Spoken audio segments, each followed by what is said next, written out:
Some people stop by obstacles, my journey's continue. Set the stage with SallyAnn Gray. Never will I seek your face. You're perfect in all your ways. Yes, in your grace, I praise you, Lord. I praise you. Creation declares your fame, your majesty, your name, for your goodness and your grace. I praise you, Lord. When I consider all the works your hands have made, can't help but say, Lord, you're perfect in all of your ways, yeah.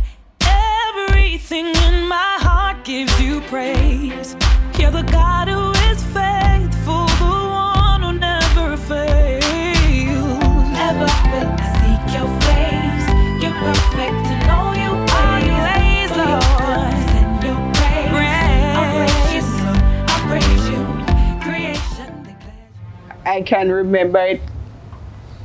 Really, it was a Saturday morning. Yes. It was October 29th. And Alicia was in a hurry. She was in a great hurry to get here. I remember that morning specifically.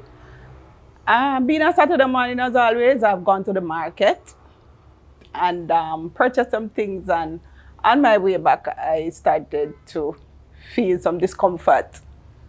So I thought, okay, this must be it.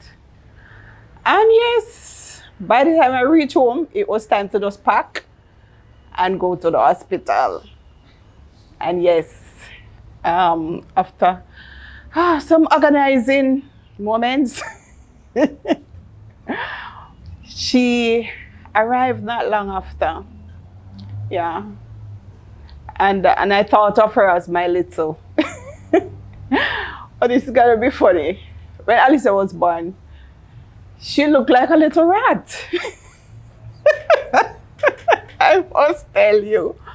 But so I refer her to her as my little rat, and then she grown, and then I said that she becomes a little dove.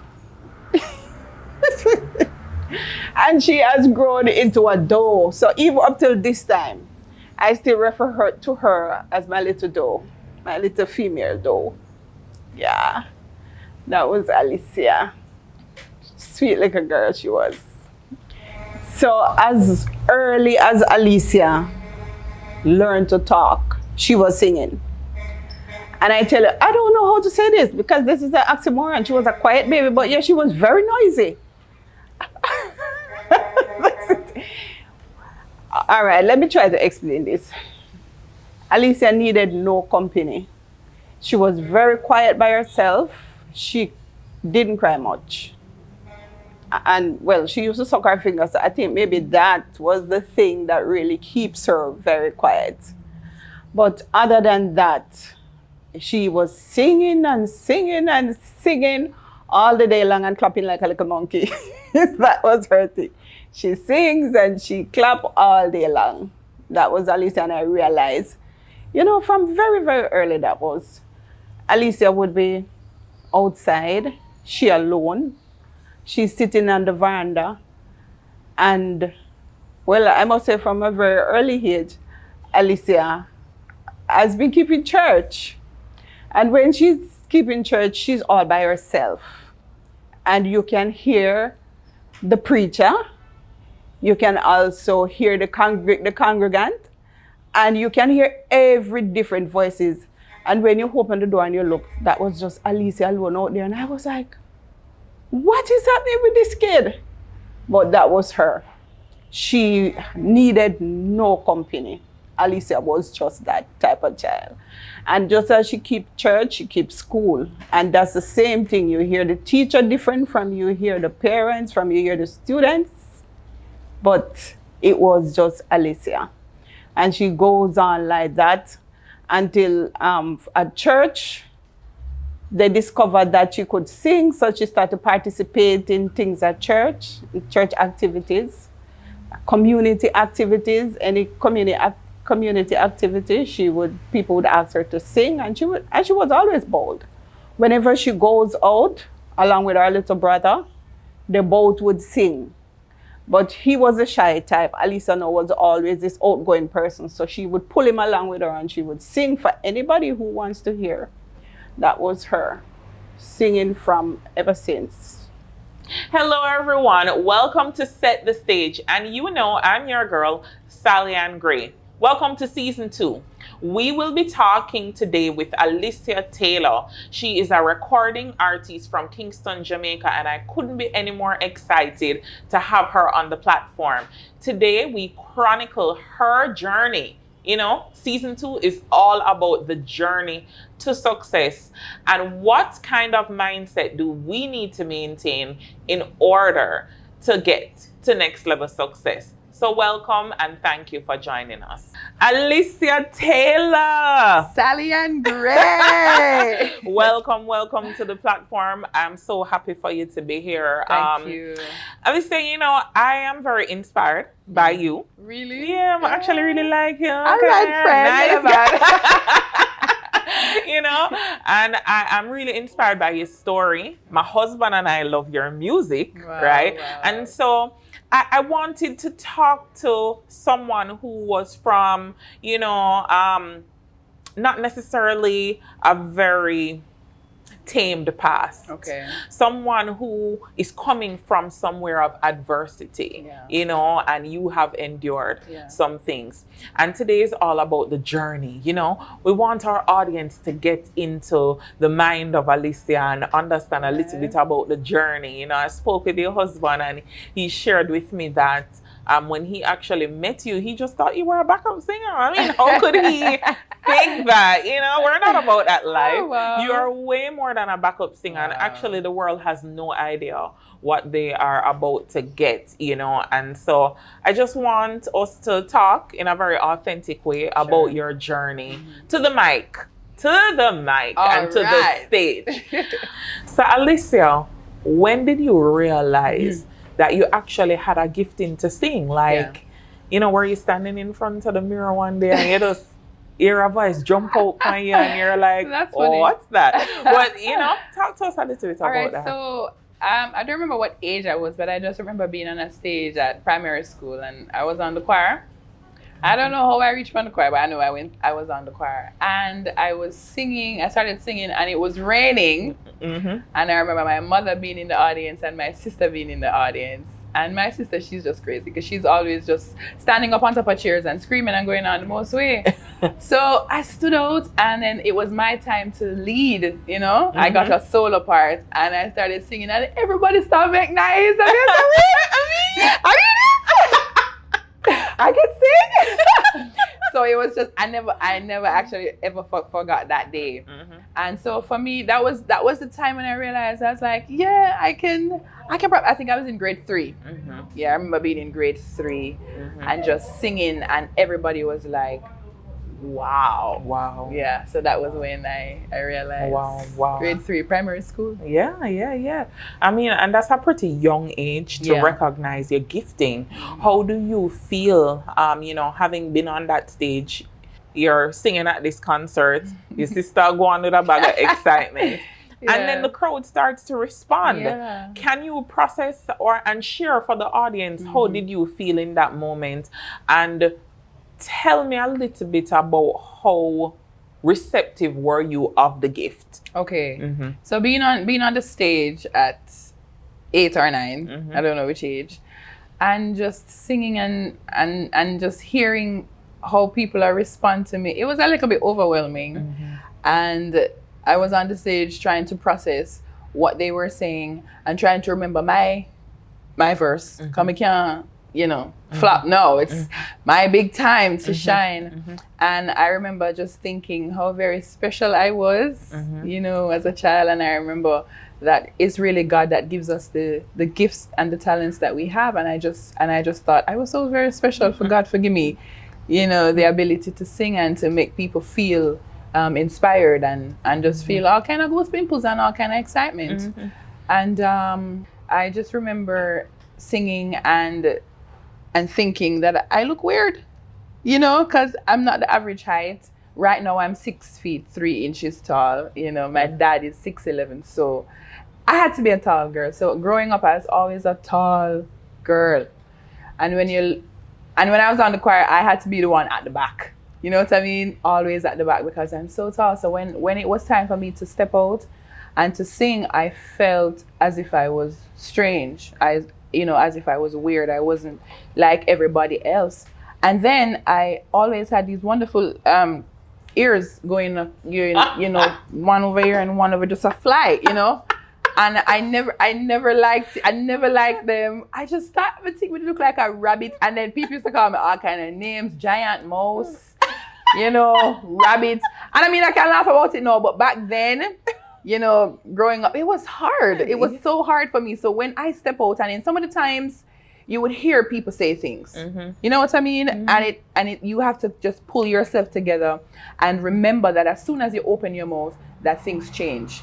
Everything changes. Once I start singing, everything changes. And so being on a stage and struggling, with my insecurities of just not feeling as if I look normal, and that was very difficult for me. But I also remember that I was reading the Bible because I was, as a child, and I want to maybe did always read my Bible. And I remember seeing that you are fearfully and wonderfully made, and I'm like, what? Really? You know what I mean? And so it took me a while to actually accept myself and to love myself, and then I realized that people actually love this tall girl, everywhere I go, bless you. Everywhere I go, people are like, oh my God, you're so tall and beautiful, and you're a model, and so I had to constantly remind myself and tell myself that I'm fearfully and wonderfully made, I am beautiful, I'm made in the image of God. All them something that I have to tell myself before I step out on a stage and sing for people, and just allow them to understand the same thing, that they are fearfully and wonderfully made, and that they are beautiful, in the eyes of God and in the eyes of people. I feel like I'm talking a lot, but our differences, it's really what makes us special. It's what makes us who we are. And I know that if I were let's say if I was like probably 5'5" or 5'4" like my mother, no offense, she's so beautiful and nice. But if I were like a short girl and probably just have some normal ears or whatever, I don't think I would have stand out like I would stand out right now. Yes. You know what I mean? And so I'm happy with who I am, and I'm happy with who I am. No, the journey. Yes. Because I locked my hair for about 7 years. Part of the reason I locked my hair was, I never really want to comb my ear, but at the same time I wanted to cover my ears. Oh. Yeah. And so I locked it and I covered my ears for years, and then I just remember the Lord spoke to me and He said, just cut it off. And that was a big step for me, Sally. And when I cut my hair, just look at me. That's when I just said, you know what? Me nice, bad. I love it. And the things that we try to cover up and hide, from are the things that makes us unique. Exactly. And it's the things that God wants to use. An audience, the sooner you recognize that, is the sooner you will be able to walk in your purpose and take hold of the truth that comes from the good Father up above, right? We are fearfully and wonderfully made. Amen. And it is our imperfections that God wants to use. A journey. And you say, you're nice, but you never used to feel like that all the time. Talk to us now about the musical journey. And I know that you started out as a background singer. You weren't always the girl at the front, right? Yeah. What has that been like for you? So I started off as a background singer for Jermaine Edwards. I love him so much. Who is Jermaine Edwards for the audience? Because we have a global audience. So Jermaine Edwards is our gospel recording artist in Jamaica. He is a phenomenal singer. I love him. I love him so he's much. Really good. Right. So I started singing for him right out after I left, I think it was high school. And that was certainly a journey for me, Sally, because it was me and my friend Rhoda at the time.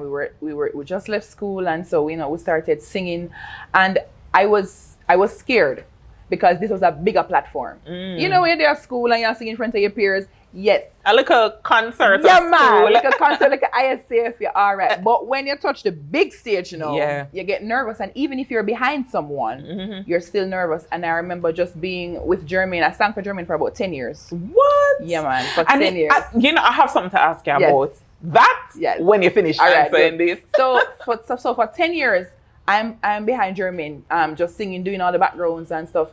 And people kept coming to me and they're just like, oh, but you know, you don't have to do this. You know, you're bigger than Jermaine Edwards, and you know, you shouldn't be doing that. And I was just saying, and I kept saying to myself, and I kept saying to people that we have to serve. This is where I want to go. This is where I want to be. I have to serve where I want to go. You know what I mean? And then a lot of us don't want to. We don't want to serve, but the greatest among us are the ones who serve. You know what I mean? Yes. And Jesus Christ is always my example. So I was never upset serving Jermaine. I enjoyed every single moment of it. And so I did that. And then Jermaine said, you know what? I feel like, say, you guys should be a group, because it was 3 of us who were singing for him. And him say, you know what? You would have bad, you know. You would have bad as a group. And I was like, well, I don't know. I don't really see myself in a one group. But all right. So I trusted Jermaine and I trusted the process. And so we got the group I Worship. And man, we took off. Yes. Oh Lord, myself, Rhoda, and Gavin, and that was another level of testing for me, because we now had to go to the forefront. So we stepped from behind Jermaine, and we're, you know, a little bit more out front. But it was still the 3 of us. So I was still a little bit in my shell, Right. Still a hide. Right. You know what I mean? Yeah. And so we would sing, and we did our album launch, and it was just great. God was so good to us. And then I remember I just heard the Lord said to me, and I'm always just listen for the voice of God. He said to me, because at the time Gavin had left the group and it was just me and Rhoda, and he said, there is such a work that I want to do in your life, or I want to do while you are singing. But then you have to stop, because Rhoda verse come in. You know what I mean? And so at that point, I said, okay, it means I've outgrown this and I have to go on my own. And so I said it to Rhoda, and she was like, boy, girl, I don't know. I was like, yeah, but you know, that's what I really sensing that the Lord wants. And she said, all right, cool, no problem. And so I went on my own. And that, is how it started, you know. But an amazing story, and I'm going to come back to this end, but I want to go back a little bit, because we're on a journey, right? Yes, we are. And what I love that you said, Alicia, and the thing that it's something that my husband and I honor. You know, we have our spiritual parents, Right. and you know, we value service. That's right. And a lot of people on the journey to success would have taken what other people were saying, to use your example, to say, you know, you're bigger than this Jermaine Edwards vibe. Right. You know, let's go. Right. But sometimes God has something ordained for you, but it's not time. Oh the my time, the God. right time. Appreciate it. And I like the thing where I talk a lot about right time, right place, right season, right order. Okay. And God wanted you to go on your own, but it wasn't the right time. It was not. And the fact that you valued service, you know, God honored that. And I want to talk to the people who are watching the interview. The reason why I'm like kind of going over this is because when you're on a journey to next level success, which is what the show is about.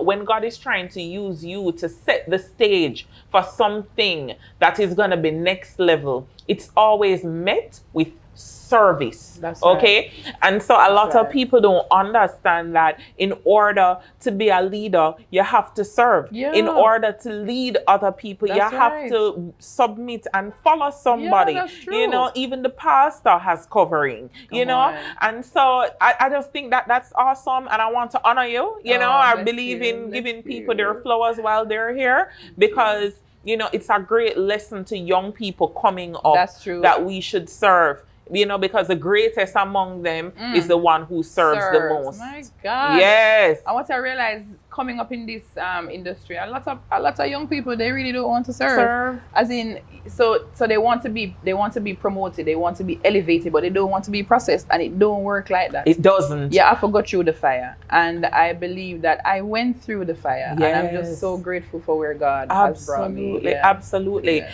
And you know, I want to also point out, Alicia, that you know, we can have mentors. People among us can shorten our learning curve, but they can never shorten our process. So they can teach you, you know, that's good. But you have to go through your own thing, you know. You have to process it differently. You have to, So I just, you know, I really want to honor that. And I'm showing you honor, you know, right or so in the interview, because I really, really like the fact that you are able to come out in the public domain and say, I served Germany for 10 years. I'm going to go through my thing. So my time now. Allow me when God busts me. Come and go through my thing. True. You know? So, all right. So you're on the journey now when you have the conversation with Rhoda. And she's like, all right. You know what I mean? You know, because of course that would be bittersweet. I'm sure she was happy for you, but nobody, you know, we like what we know. You know, and we don't trust the unknown. That's human nature. That's not unique to anybody. And so now you have to separate from your friend, and you have to trust God more than you trust people, which is not always easy, right? Because we want to trust what we can see, but we know the way of the kingdom is different. So how were you able to really just take that step and say, all right, you know what, God?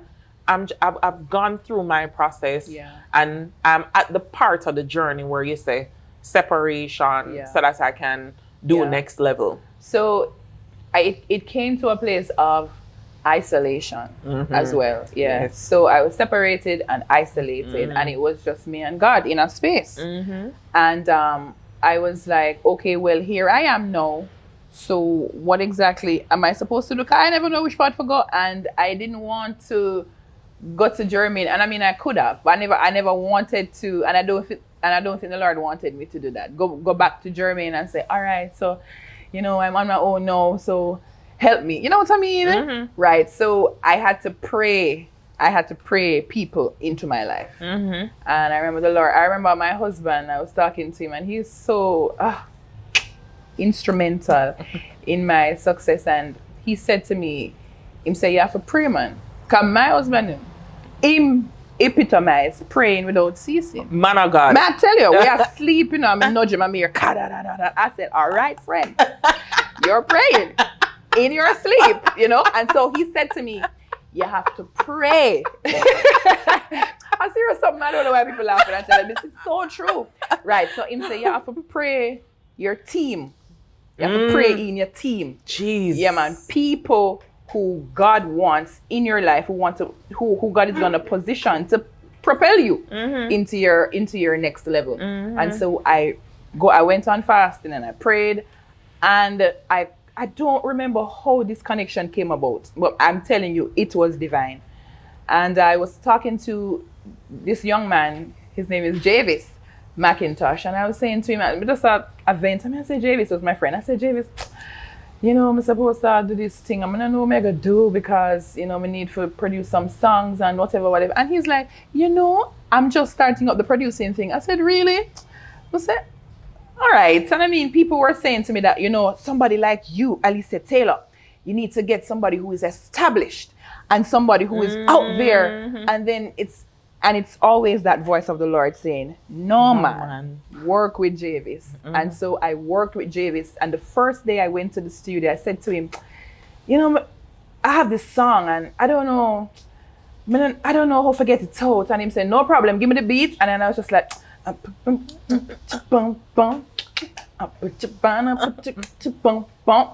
then he said, okay, all right. When I came to the studio the next day, every single thing I heard inside of my head was laid out on the track. And all I said to Javis was, and then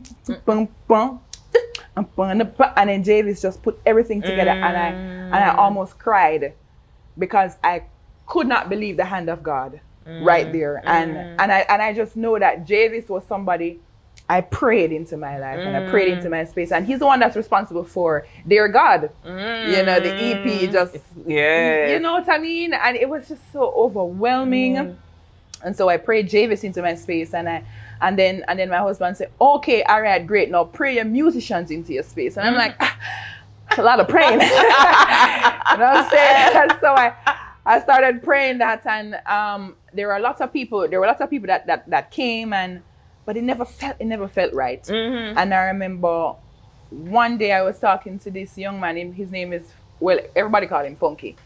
And because he plays the bass and he's so funky, you know what I mean?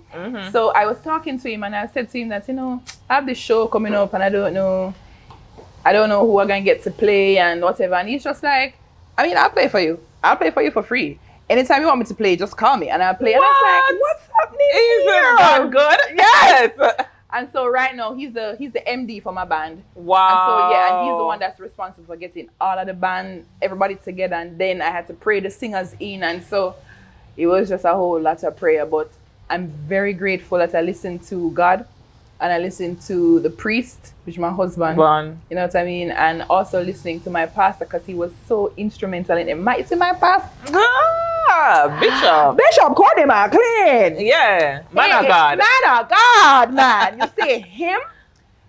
When I started like really listening to my pastor, kind of, sometimes I'm kind of stubborn. Yeah. Yeah, man. We're going to talk a little bit about that right Oh, there. yes. But when I started listening to, and I mean really listening to him and following his advice, I realized that my life just changed. Yeah, it changed and things just opened up for me. Yes. I love the fact that you spoke about how rebellious you were and the fact that you know man. a little bit. Yeah, man. Tubs, right? And it was when you started listening to your bishop that things started to turn. Right. But I spoke to mommy, your mother. Nervous. Hashtag nervous. And she actually shared a little bit about the fact that you're a very headstrong person, and irrespective of the fact that she wasn't necessarily on the music boat or train in the earlier days. All right, to be honest, most of the times I would be telling Alicia to shut up. Stop the noise. Stop the noise. Every turn she, shut up, because she was noisy whenever she is singing and clapping and whatever. And growing up and going to school, she joined the school, in primary school, she was on the school choir. And that was good and everything. And I thought that was okay, but I never look at singing for her to anything else but just a hobby. It was just a hobby for me. I never thought that, you know, Alicia would be. So I didn't do anything to encourage Alicia, honestly. I realized after a while that I couldn't shut her up. So what had happened is that her aunt bought her this thing that has a mic and she could record herself. So she would put on that, she would have her headphone, and then she would sing in her mic, and that would kind of cut down the noise for me.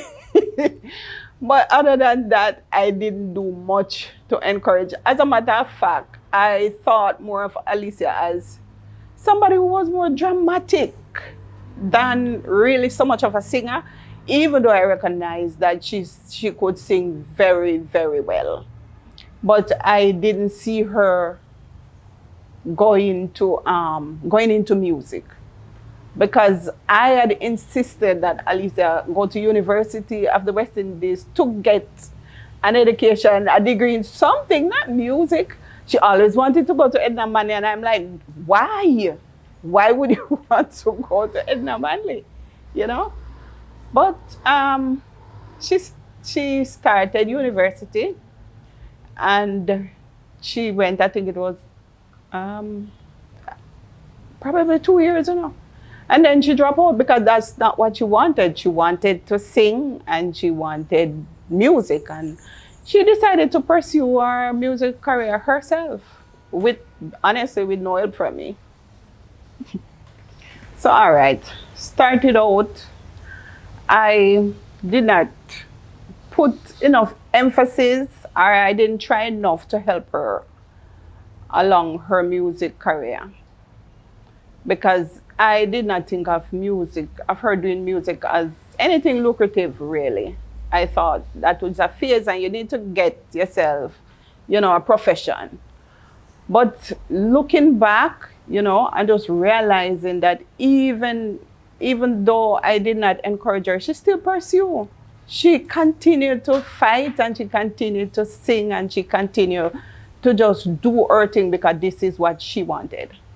And I am glad now that she had done that and not, live my life, because it seemed as if I wanted her to live a life that I wanted. So I am glad that she did not do that and she pursued her own path.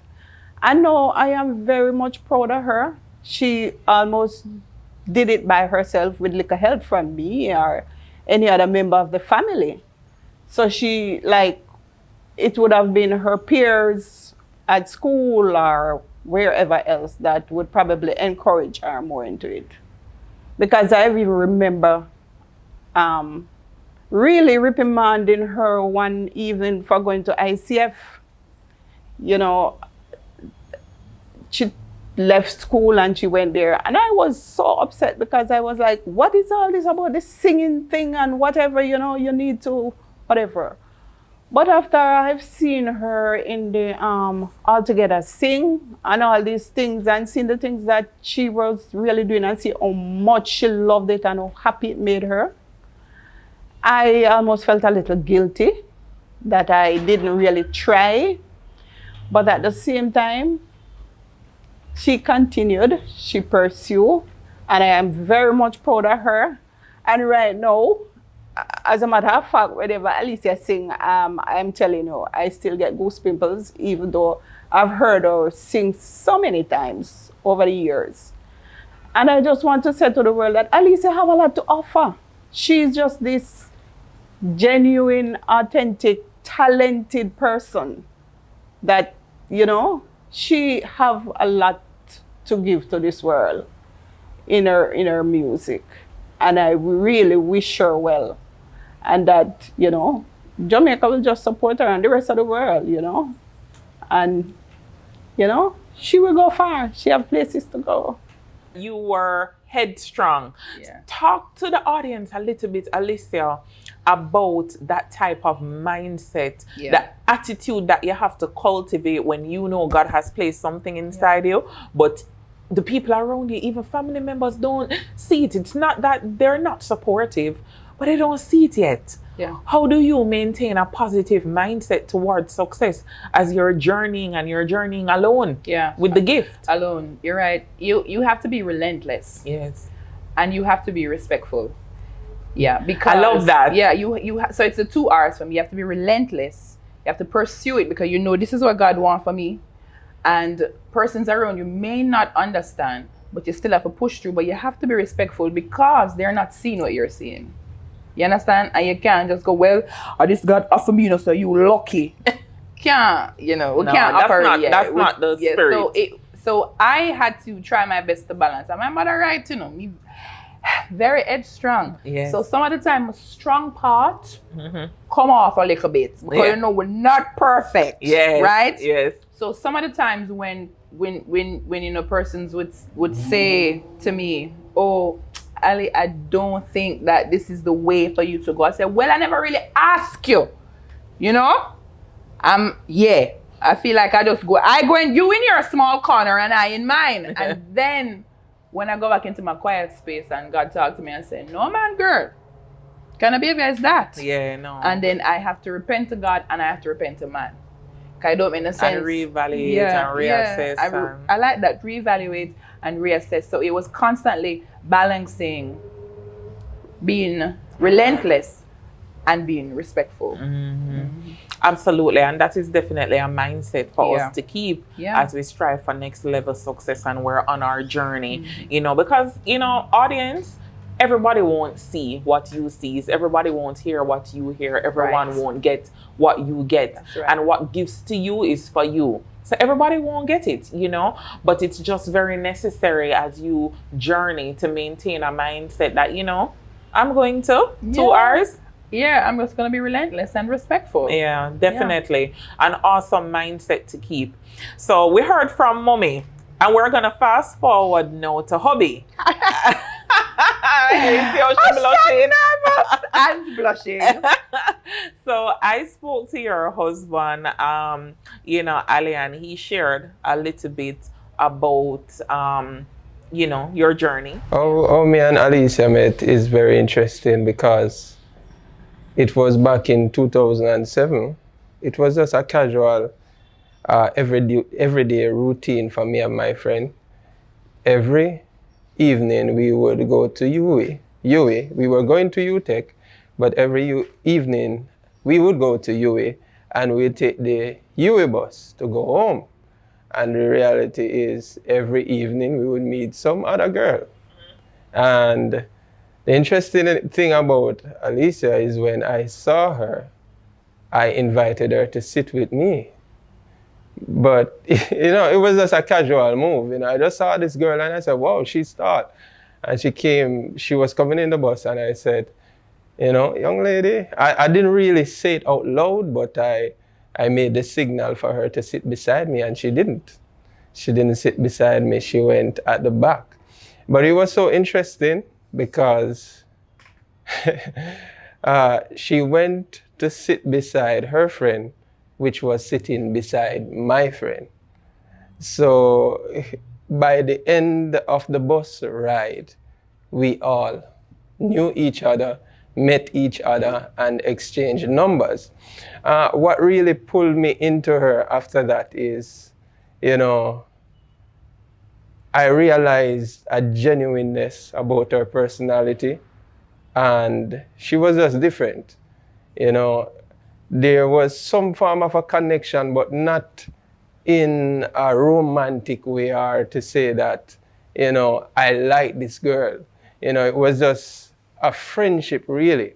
And it spanned across about 2 years before eventually, we looked into each other and said, maybe this thing can work, And that's where it all started. But I was the one to make the move because honestly, what had happened to me is that even though we were on the bus, meeting girls and all of that, I wasn't really interested in anybody, and I decided that I made a commitment that if I was going along the journey with somebody, if I was going to take a young lady to be even my girlfriend, she would have to meet a certain criteria. It cannot be a casual thing anymore.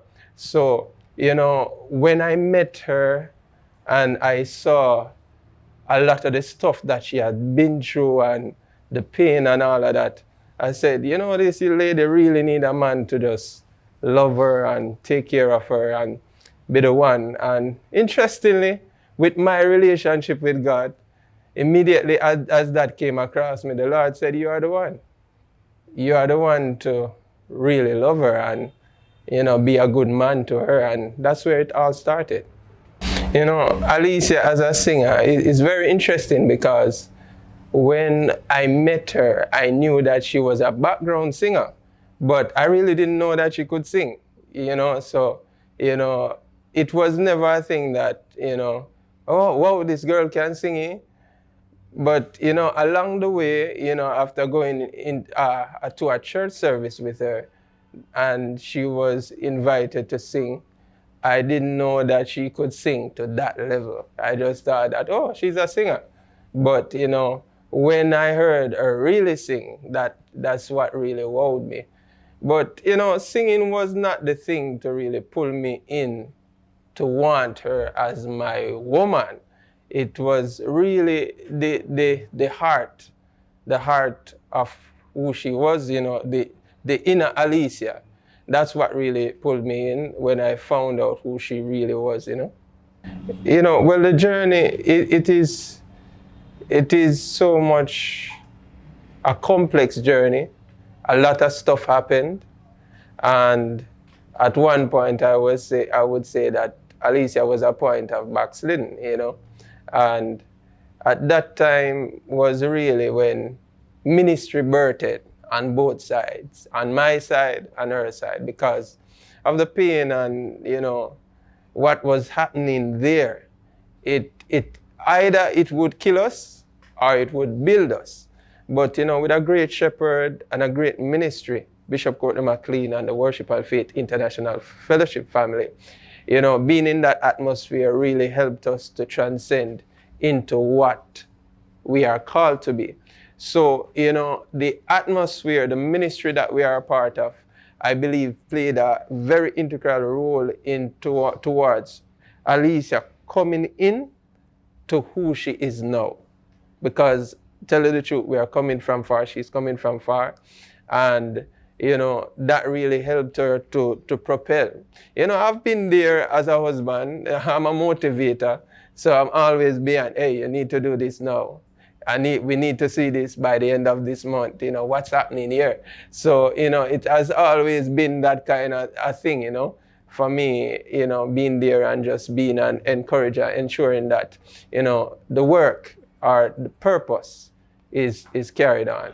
And generally, I would like to tell the world that, you know, Alicia is an amazing individual. You know, she's an amazing woman, you know. Meeting her, or even meeting her music, or even having two of them, it is something that can transform your life. You know, just like how, you know, meeting her transformed my life, you know, I believe her music can transform your life, you know, because it's out of this world. You know, I normally say she's blessed with different ears. If you ever see her ears, them cock off, she have a different capability to hear music at a different range, and that's the blessing that God has given her. I told her that, you know, she has the ability to hear from heaven and echo it on earth. He met you as a backup singer and he prayed you up from the back to the front. Talk to us about how instrumental he has been in the journey and where you guys are at now in ministry. You know, both of you guys are strong in your music ministry. Right. And, you know, we know that even though you have journeyed to next level success now, there's still another level. That is you true. know. So we're going to talk about that as we wrap up. But talk to us, to the audience, about how instrumental your husband has been to praying you from the back to the front and what that journey has looked like. Okay, well, so first of all, I did not want a pastor husband. Never really want. Specifically said to the Lord, listen, I'm not waking up at 3 a.m. in the morning and praying. Please do not give this to me. Ha! And look at my life now. So when I got into the marriage, he was not a pastor preaching kind of a man. He was just like a DJ, and I said, I can live with this. And then he started preaching, and I said, all right, cool.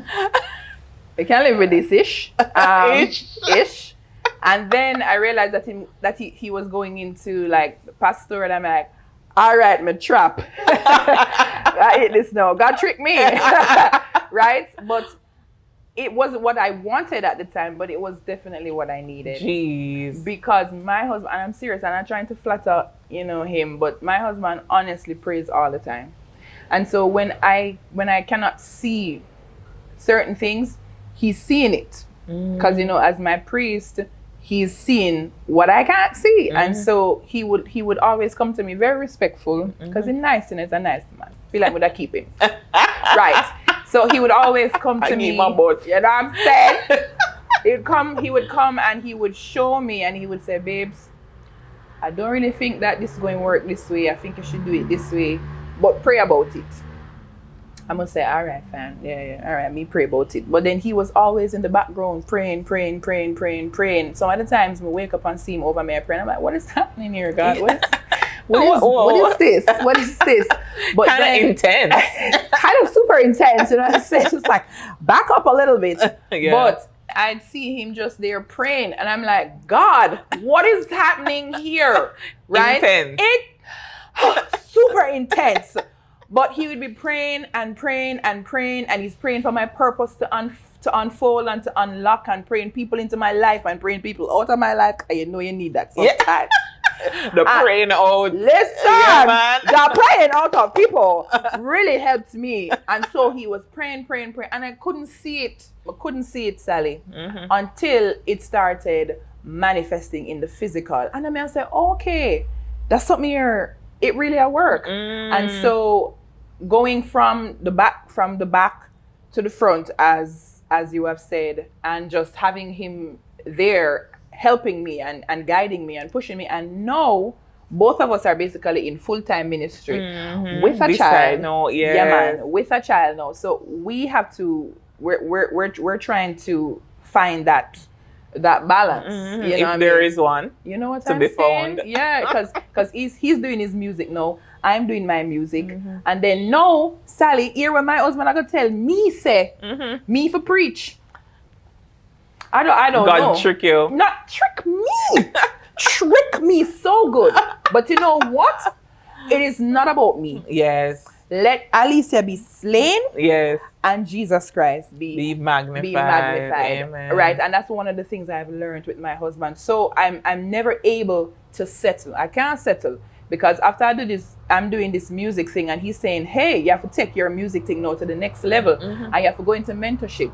You know what I mean? And him say, yo, because where I have gone, other people are basically in that space, and I have to be able to pull them from one space to the next. And not all experiences are good ones. You know what I mean? But when you have a mentor, as you have said, there are certain experiences you don't have to go through. I mean, you have to go through a process, but there are certain experiences that you won't have to suffer through. Yes, because the covering. You're right. Yes. Yeah, good girl. Because your mentor went there, and so they can say, girl, leave you're that. gonna drop right this and you're gonna drop right there that way. Don't do it. Don't do it, sis.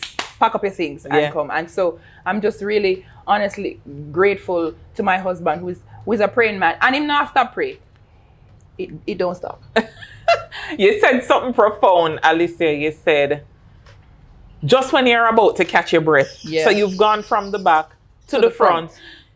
You're about to catch your breath and just kind of wrap your mind and your head around being in the front, and you're hearing mentorship, you're hearing coaching, you're hearing this, you're hearing that. And the profound thing about that, and this season is all about the journey. And so now we recognize that life is not a destination. Life is a journey. It is. It's not like this destination that we're going to get to. And so when we talk about next level success, it's not like this destination, because we should not stop striving for more and bigger and better until the day we depart, you know, and go home with our Heavenly Father. So this is a journey, and I love how the journey is progressing.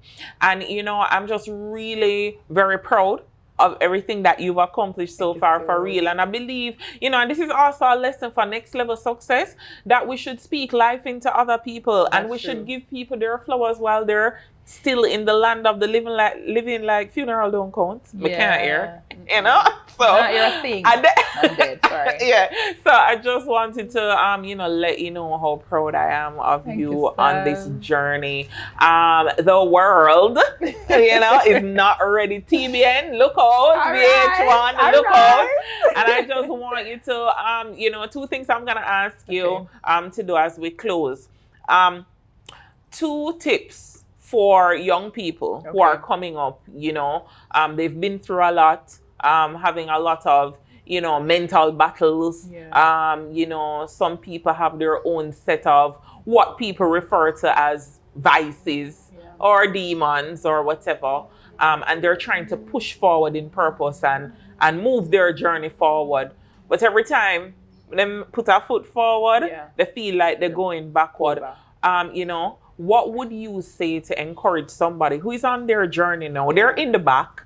They know that God has said it's time for the front, but something keeps pulling them back. What are 2 things that you would share with them? Number 1, I would say trust the voice of God in you. And trust that it's really God that spoke to you and told you to step out.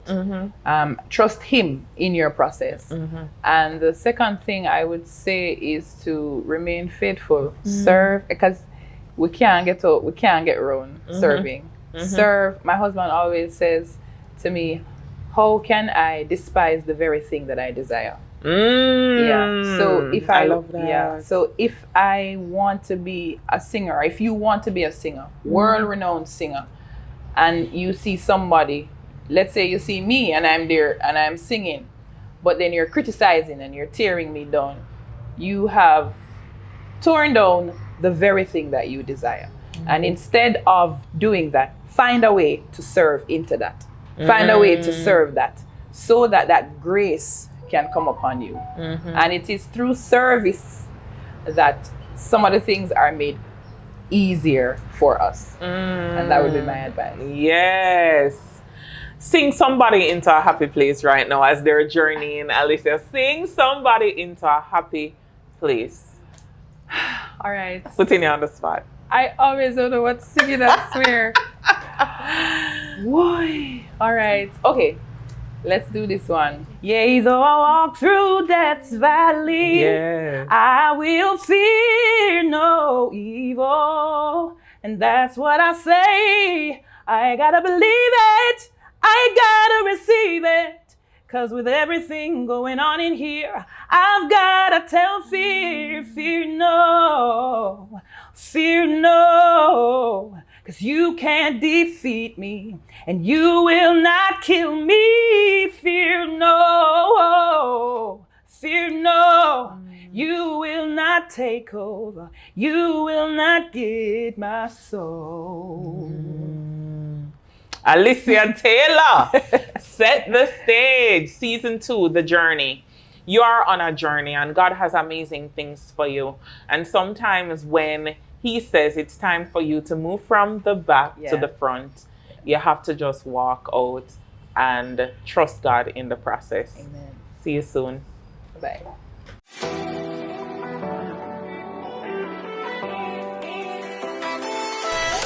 Set the stage.